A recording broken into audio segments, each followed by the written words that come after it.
Hey everybody, and thanks for listening to this edition of 15 Minutes With. My name is Joe Tommaso. 15 Minutes With is not like some of the prison channels out there on YouTube. Lockdown 23 and 1, Jess Kent and Bounce Back, as well as Fresh Out of the Penitentiary, are awesome channels and they do great things. One of the differences is that a lot of the people we interview are high profile inmates, and more importantly, they're still on the inside. Speaking of those prison channels, I'm asking my listenership to please check out both Ro Clausen and Strong Prison Wives and Jess Kent on YouTube. Unlike most of the platforms you guys listen to us on, YouTube channels are in constant jeopardy of being shut down for one reason or another, and both of these ladies help a lot of people, so please go check out their channels and subscribe. I also want to bring up the fact that 15 Minutes With is not a corporate channel like Lockdown or the shows you see on TV. Our show is 100% unscripted, 100% real inmates, and definitely the real deal. Trust me, it's the real deal. If you like the show, please click the like and subscribe buttons. If you want to get notified when we drop new content, hit the notification button as well. If you'd like to help me keep this show going and would like to see it get better, in fact, I just purchased video cameras so that this way I can actually do video visiting and record it with these guys. Please donate to paypal.me/Joe Tommaso, and that is paypal.me/JoeTomaso.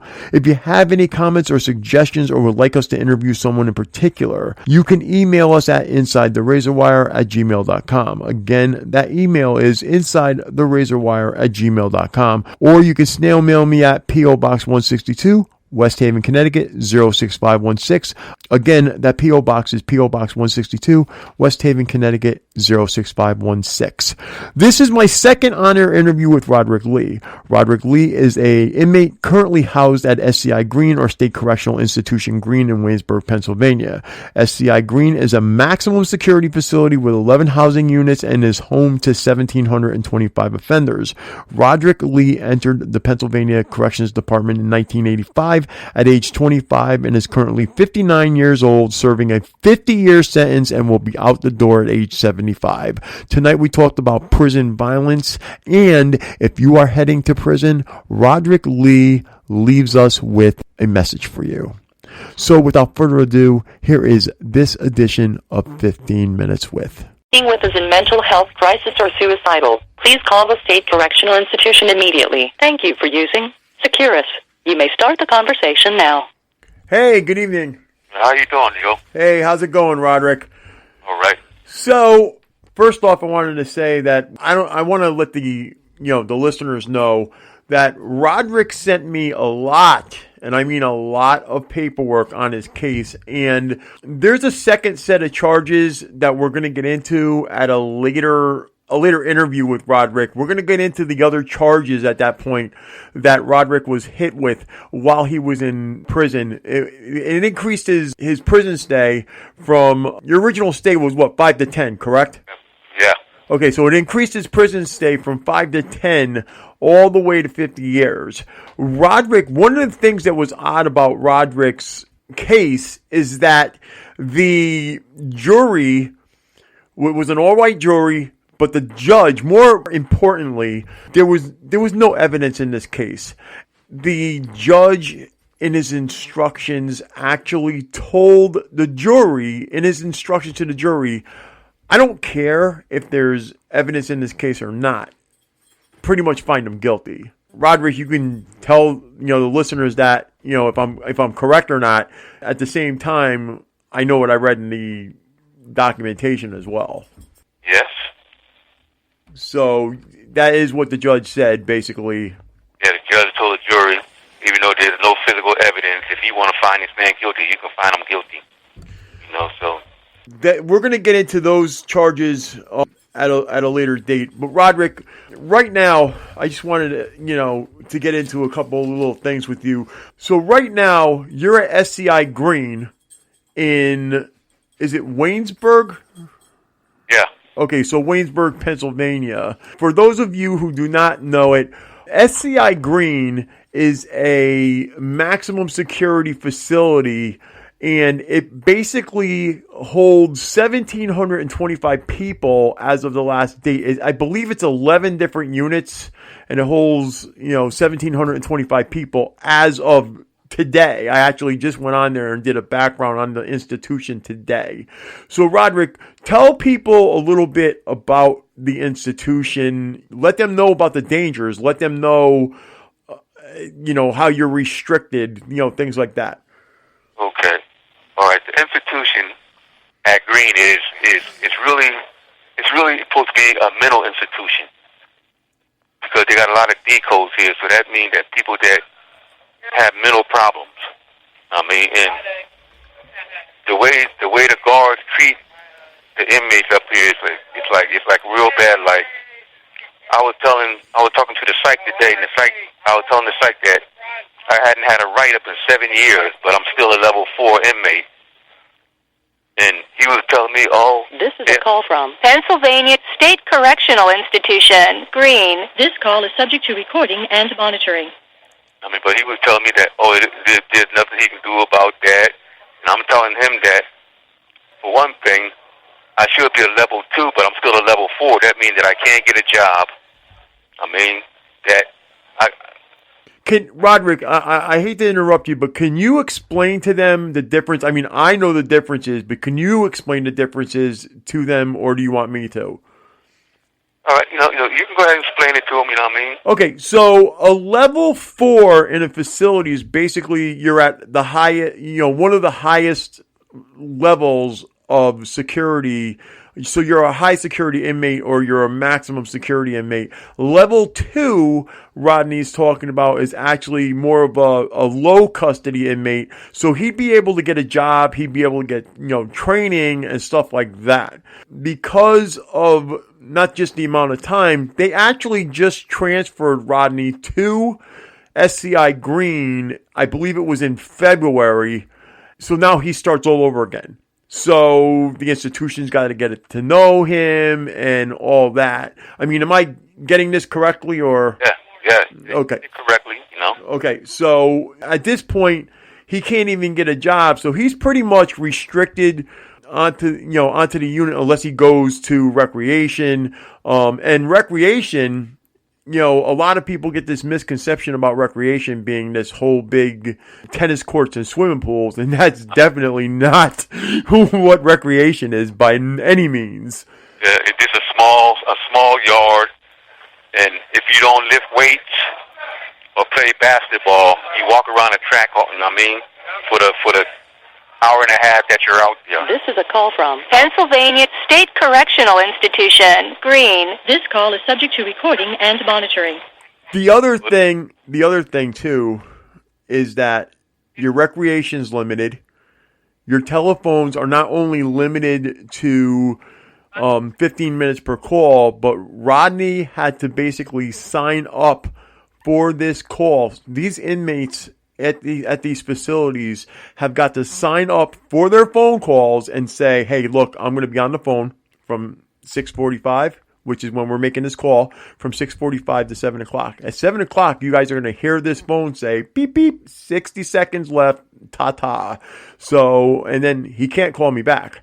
So, go ahead, Rodney. I didn't want to cut you off. Yeah, 9 out of 10, you almost got to fight to get on the phone because anytime, like right now, we got blackout. Mm-hmm. Everybody's trying to get on the phone, so it don't matter if you sign up or not. If at 6:30, you start the phone calls, and you literally got to know somebody that got a little pull in the jail to get on the phone.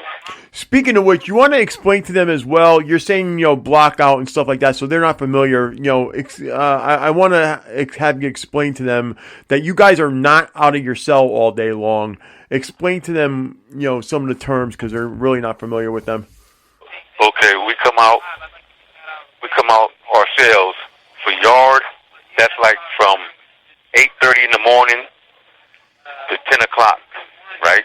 That's in the morning time. Mm-hmm. In the afternoon, we come out of our cells from 1:30 to 3 o'clock. Then at night, since it's winter time, we don't have no yard at night. We just come out of our cells at 6:30 to 8:45 at night. I mean, but a lot of times they take that from us because they be having late count, and you know what I mean. You know, it's just messed up. Then if the guards don't like you, he won't open your door up, and I mean, it's really messed up. You know what I mean. So what the people don't realize is that you guys are actually, everybody knows that in a maximum or a supermax facility, because of all the attention it gets, you guys are locked down 23-1. 23 hours lockdown, 1 hour rec. They're not familiar with, even at the other level facilities like you're in, you may not be locked down 23-1, but you're pretty close to it. Yeah, I mean, when I say lockdown, I mean that, like, they might lock us down for like 2-3 days at a time. I mean, they having like somebody get in a fight, they punish the whole block. I mean, if this ain't on that person, two persons that got in a fight, they punish everybody. Now, when you're on lockdown, my understanding is you don't come out of that cell for anything. Nah, not for nothing. Okay, so that's not even a 23-1 lockdown. So those of you guys that are listening, that means they are locked down 24/7 for whatever period of time the prison wants them to be locked down. Yep. I mean, and a lot of times it has nothing to do with the other inmates. It's like two people get in a fight, they lock the jail down. I mean, they might leave them locked down. All depends how bad it is. If it's a weapon involved, at least 3 days. I mean, then if a guard get assaulted, I mean, it might be a week. I mean, so like you really got to think for the next person up here. You know what I mean? You just can't. I mean, like, okay, well, whatever they do, they do. I mean, but it ain't like that because the jail's liable to get locked down at any time. You know what I mean?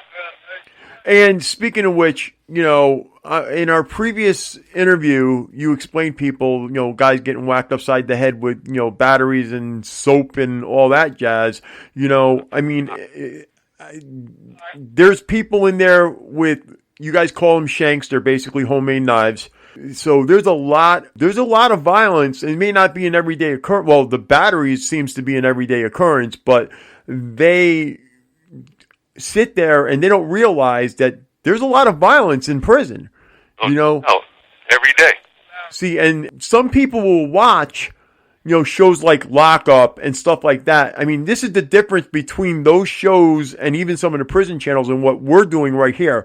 This show right now with me and Rodney and you guys are listening to is totally unscripted. Rodney's an inmate. I'm on the outside. He's telling you guys like it is in there. Yeah, it's a madhouse. I wouldn't wish this on my worst enemy. You hear me? I mean, because there's no telling. I saw people get stabbed up over the phone because dude wanted to get on the phone and call 8 people, and the dude was on the phone talking to his people. And I mean, after he hung up the phone, he got stabbed up. I mean, you got people taking people's commissary. I mean, people robbing people's cells. I mean, it's like I said before, it's a madhouse. You hear me? Yeah, see, now here's the other thing too. Today, I'm actually doing this interview with Rodney. Today's December 3rd. So this is in between Thanksgiving and Christmas. These guys want to get on the phone to get a hold of their people because of the holidays as well. This isn't just your regular, week and stuff. So, and because there's so many people, Rodney, how many phones do you have on that unit right there? We got 6 phones. And about how many guys do you guys have? I say it's like 100, 120, 130 people on the block. Okay, so you got 6 phones between 130 people, or say even if you say 100 people, 6 phones, 100 people, and that small amount of time to get on the phone. So there's a recipe for disaster right there. Yeah. All day. That's how it is all day, though. I mean, from the morning time. I mean, from till we lock up at night. I mean, you always got a long line, people trying to get on the phone. I mean, like, this is the worst time, like, for me to get on the phone, right? Because when they have blockout, and and you try to get on the phone, it's damn near impossible. Well, that's the other thing too, Rodney. I really appreciate you calling me and talking to me during this time because I know exactly how hard it is for you to get on the phone. And I think the listeners should take this into account as well because it's hard. It's extremely hard. Yes, it is. You know what I mean? And for an inmate, like you got some inmates that stay on the phone all day. I mean, because they got other people's PIN numbers and, you know, it's like that, right? But for me, I don't want to put myself in no danger or, I mean, have somebody come to me and say, oh, you on my phone time or blah, blah, blah. So I don't even try to get on the phone at night, you know what I mean? Well, it's not even just that. I mean, you're on the phone with us right now, but, you know, you got guys that, you know, they want to get on the phone to get a hold of their, you know, to get a hold of their people. Yeah. You know, believe it or not, we've been talking now for about 14 minutes, so we got 2 minutes left. I don't want us to get cut off. I want to tell you before we get cut off that I need you to give me a call on Friday so we can go back into it, and we're going to touch into your other stuff at that point as well. Okay.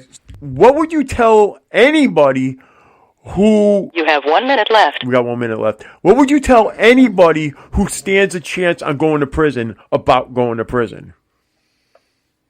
I would tell them to really sit down and think about the crime that you get ready to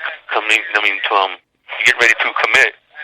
And prison is not worth it. You know what I mean? You know, they say prison is for dummies nowadays. You know what I mean? A smart man, he ain't trying to come to jail.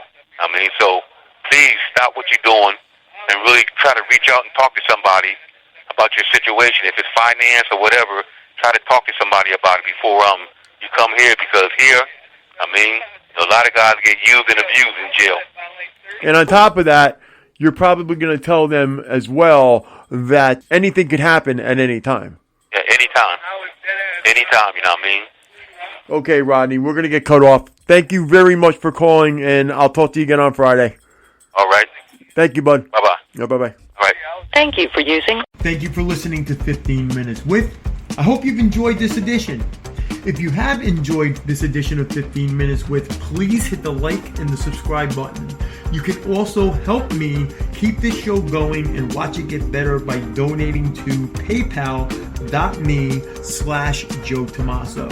That address again is paypal.me/JoeTomaso. 15 Minutes With is constantly looking for new content to upload and new people to interview. If you would like to share your story, or if there's someone you would like to see us interview, please email us at insidetherazorwire@gmail.com. That email address again is insidetherazorwire@gmail.com. Last but not least, again, if you like to support this channel, please subscribe and hit the like button. Until next time, we'll be seeing you